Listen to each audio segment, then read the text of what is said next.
안녕하세요. 반갑습니다. 다쯤을 읽어준 남자 다잉남 시문입니다. 시장이 정말 안 좋습니다. 매도가 매도를 부르고 매도가 또 매도를 부르는 이런 패닉셀의 상태에 있습니다. 우리 시바이노 또한 제가 0.0132는 지켜줄 거라고 생각을 했는데 그것까지 하향 돌파하는 그런 모습은 분명 패닉셀입니다. 오늘 영상에서는 12월 달의 금리 결정, 그리고 그 이후에 우리 시바이노의 흐름, 그리고 전반적인 우리 대외적인 환경 등 모두 다 망라해서 오늘 과연 우리 시바이노의 흐름 어떻게 앞으로 전개될 것인가, 지금 바로 여러분들과 자세하게 이야기를 시작해 보도록 하겠습니다.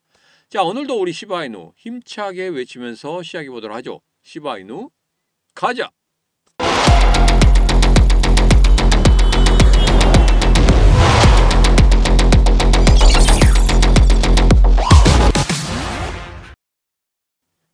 자, 제가 여러분들에게 노란톡방 텔레그램 방에서 남겨드린 이 내용이 있습니다. 이 내용은 뭡니까? 바로 이번 주에 연준 위원들이 할 발언들의 시간입니다.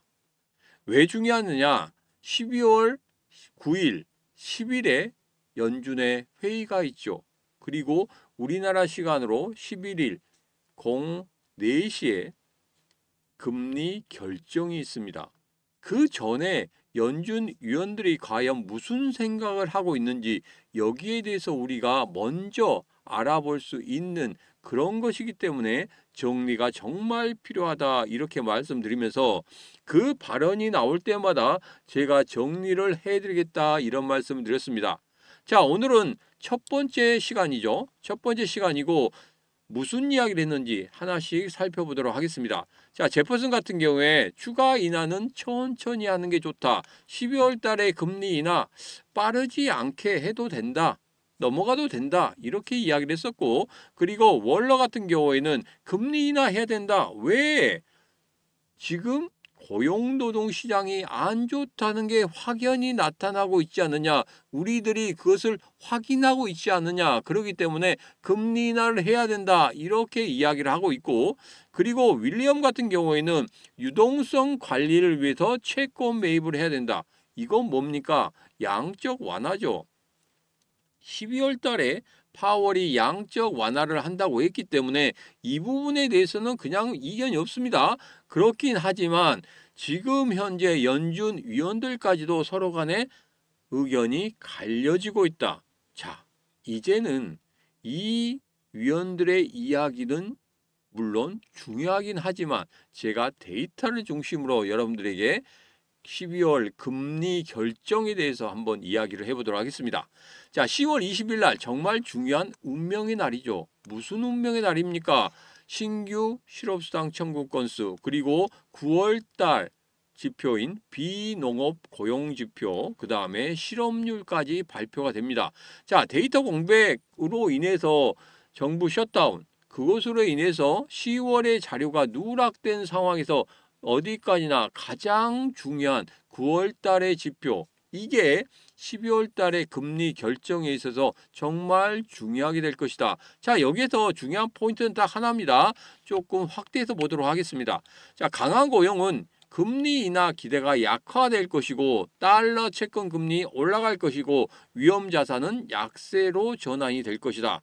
자, 그에 반해서 약한 고용이 나온다고 하면 금리 인하에 대한 기대감은 높아질 것이고 달러 채권 금리는 낮아질 것이고 위험 자산인 주식과 코인 같은 경우에는 강세를 나타낼 것이다. 이렇게 제가 예측을 해드리도록 하겠습니다. 자, 이것은 아주 일반적인 내용이죠. 자, 그렇다고 하면 약한 고용이 나오겠습니까? 아니면 강한 고용이 나오겠습니까? 제가 이것을 바탕으로 해서 여러분들에게 말씀을 드릴 건데 정말 이거 같은 경우에는 공공 데이터 중에 하나입니다. 그냥 민간 데이터가 아니에요. 공공 데이터 중에 하나인데 이것을 좀 보면 이렇습니다.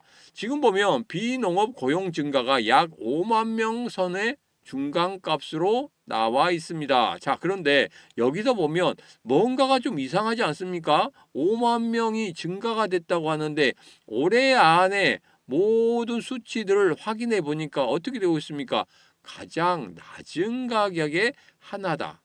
그리고 또 하나, 지금 현재 어떻게 되고 있습니까? 계속적으로 지금 고용 노동시장이 안 좋아지고 있다는 게 확연히 그래프상에 나타나고 있죠. 자, 그렇다면 한번 풀어서 이야기를 해보도록 하겠습니다. 5만 명 수준의 고용 증가는 과거 여러 해 평균치에 비해 상당히 낮은 수치입니다. 예컨대 1년간 월 평균 증가폭이 더 높았다는 언급들이 있습니다. 그러니까 좋아지지는 않았다는 거겠죠. 실업률이 4.3%에서 거의 변동이 없을 것으로 보인다는 점은 시장이 고용시장이 아직 붕괴되지는 않았지만 활발하지 않다는 평가를 반영하고 있습니다. 그리고 민간 고용 관련 대체 지표인 ADP 민간 고용 보고서에서는 9월에 마이너스 3만 2천 명 순감이라는 강한 약 신호가 나왔다는 겁니다.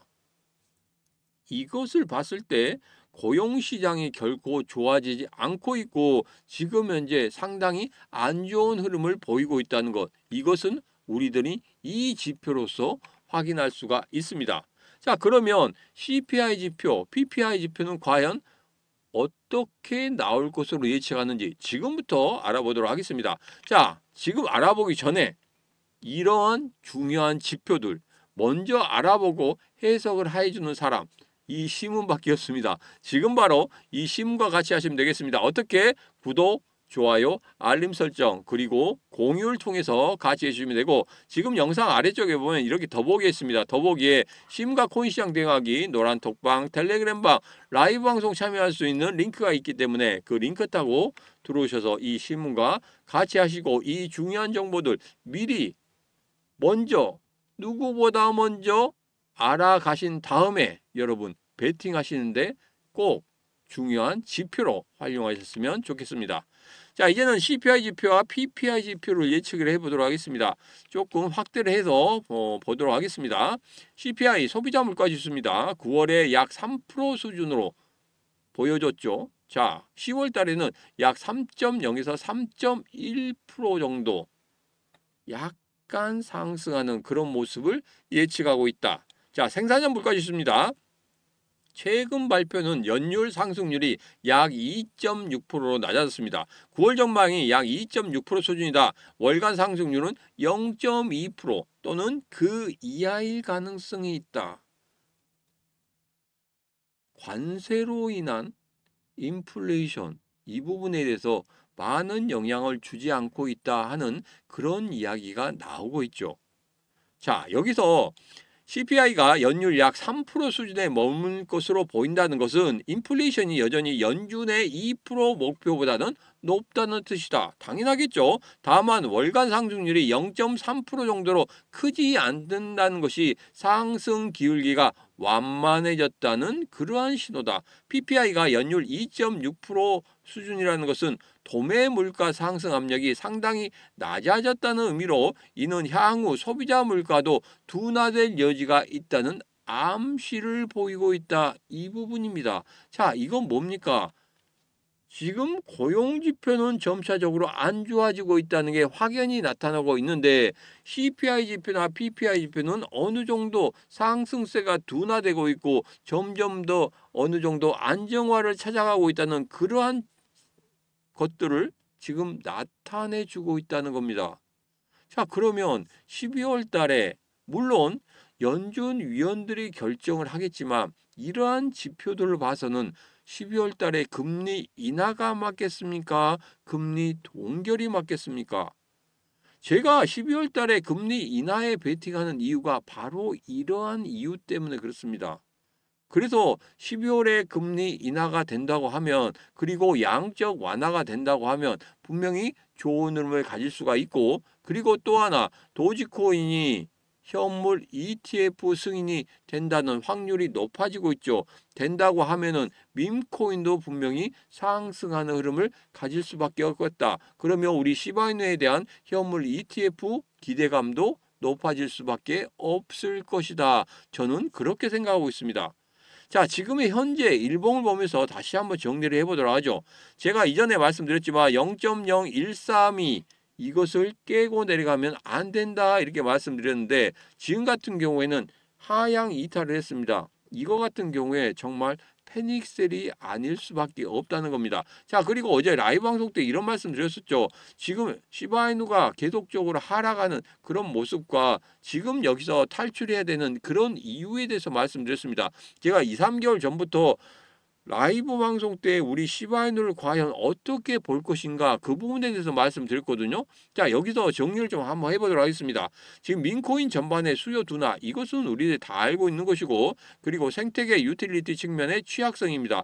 뭐냐면 시바이누 생태계 중 하나인 시바리움 같은 프로젝트가 기대만큼 시장 점유율을 확보하지 못했다는 평가가 계속적으로 나오고 있다. 그리고 실사용 사례가 적고 실제로 자금 개발 활동 면에서 활발하지 않다는 지표도 인용되고 있기 때문에 지금 현재 실망감에 의해서 매도가 매도를 부르고 매도가 매도를 부르는 그런 모습들을 나타내고 있다는 겁니다. 자, 그리고 그 전에 우리 그 스테이블 코인 관련 있잖아요. 스테이블 코인 관련해서 0.01 시바이누를 1달러로 해서 만든다. 이것도 있었는데 그것도 넘어갔지 않습니까? 그리고 뭐가 있습니까? 두바이하고 에너지 관련해서 MOU를 맺었죠. MOU를 맺은 다음에 뭔가를 할 것처럼 하다가 지금 아무것도 안 하고 있습니다. 그리고 또 뭔가를 한다고 또 발표를 했죠. 지금 그게 이루어지고 있습니까?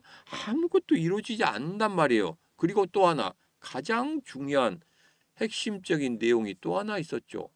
제가 여러분들에게 이런 말씀 드렸습니다. 개발 운용팀에 있는 사람이 지금 현재 개발 운용팀에서 다 떠나고 없다. 핵심 자원들이 다 떠났기 때문에 지금 추진할 인원들이 없다. 이런 이야기까지 나오고 있습니다. 자, 그것 때문에 제가 시바이누 2, 3개월 전부터 0.020부터 제가 여러분들에게 지금 정도는 한 번 정도 다시 생각해 보셔야 된다. 이런 말씀을 드렸죠. 조금 아쉽기는 하지만 지금 가장 중요한 건 이겁니다. 여기에서 어떻게 탈출할 수 있을지 그 부분이 상당히 중요하다 이런 말씀 드렸습니다. 자, 그래서 여기에서 저점을 어디 정도까지 만들어내는지 그 저점을 만들어낼 때 우리는 과연 여기에서 어떻게 대응을 하는지 그 부분이 상당히 중요하다고 말씀드렸습니다. 자, 그래서 제가 라이브 방송 때 그리고 텔레그램 방이나 노란톡방에서 그 부분에 대해서 여러분들에게 자세하게 말씀드리도록 하겠습니다. 지금 바로 영상 아래쪽에 보면 이렇게 더보기에 있습니다. 더보기에 시문과 코인시장 대응하기 노란톡방, 텔레그램방, 라이브 방송 들어올 수 있는 링크가 있으니까 그 링크 타고 들어오셔서 이 시문과 같이 하시면 되겠습니다. 또 하나 히든코인 제가 라이브 방송에서 여러분들에게 공개해드리고 있죠. 롬바드 같은 경우에는 말씀드리고 난 다음에 33%의 상승을 만들어냈습니다. 자, 그 다음에 히든코인 뭐였습니까? 히든코인 라이브 방송 때 여러분들에게 말씀드렸습니다. 지금 시장 전체적인 급락 때문에 약간의 조정을 보이고 있지만 제가 말씀드리고 난 다음에 10%의 상승을 만들어냈단 말이에요. 그런 다음에 조정 주고 다시 한번 올라온다고 하면 이전의 고점 뚫어내는 그런 흐름을 볼 것이다. 왜? 아직까지는 강한 모멘텀이 있기 때문에 그렇습니다. 자, 이것까지 받고 싶다 하신 분들은 지금 바로 영상 아래쪽에 보면 더보기에 시문과 코인시장 대응하기 노란톡방, 텔레그램방, 라이브 방송 참여할 수 있는 링크와 함께 히든주를 받을 수 있는 링크까지 있으니까 여러분 그쪽으로 들어오셔서 같이 하시면 되겠습니다. 자, 그리고 마지막으로 제가 여러분들의 코인 빅뱅 컨퍼런스 이제 마감이 얼마 남지 않았습니다. 내일이 마감일입니다. 그런데 80명 중에서 80명이 다 찼습니다. 그런데 꼭 들어오고 싶다고 하시는 분들이 있어서 제가 조금 더 여유 좌석을 만들어 놨습니다. 지금 5좌석 남아 있습니다. 2025년 11월 22일 토요일 오후 2시부터 5시까지 서울역 대합실에서 합니다. 참가비는 5만 원입니다. 5만 원이 전혀 아깝지 않도록 여러분 만들어 드리도록 하겠습니다. 신청 방법은 간단합니다. 영상 아래쪽에 보면 이렇게 더보기에 있습니다. 더보기에 코인 빅뱅 컨퍼런스 참가 신청 링크가 있으니까 그 링크 타고 들어오셔서 신청하시면 되겠습니다. 자, 오늘의 영상은 여기까지입니다. 오늘의 영상 마음에 드셨다 생각하시면 구독, 좋아요, 알림 설정, 그리고 지인들에게 공유까지 눌러주시면 되겠습니다. 오늘도 언제나 당신 편 타점을 읽어준 남자 타익남 시문이었습니다.